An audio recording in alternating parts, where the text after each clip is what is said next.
You made headlines in 2021 for pushing back against Texas lawmakers' attempt to restrict voting rights in the state. Can you tell us what it was like to be on the ground for that fight?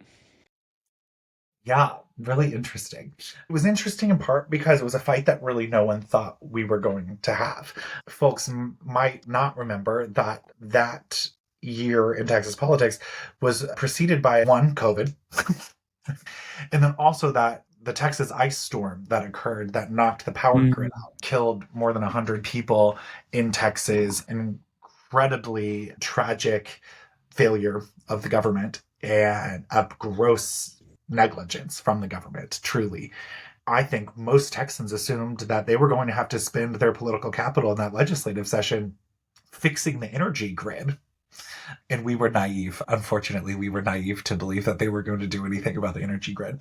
They did literally nothing. They responded in literally no ways. Nobody was held accountable. Instead, they spent that entire session trying to pass one of the most restrictive anti-voting laws in the country and one of the most Mm. restrictive anti-voting laws passed since the Jim Crow era.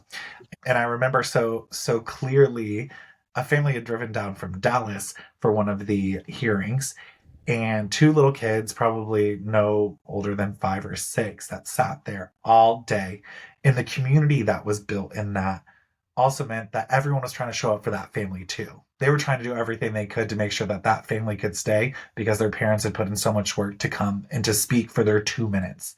That all day people were playing with the kids so the parents could get some work done or making sure that they were being fed. And that family finally testified at 8 o'clock in the morning the next day with the Wow. two little kids asleep in the back of the committee hearing room. Oh, I'm like, Wow. gives me chills just thinking about it and sitting in there and being with them and just sort of the incredible perseverance of everyday people to just show up and try to demand that their government do right in their name.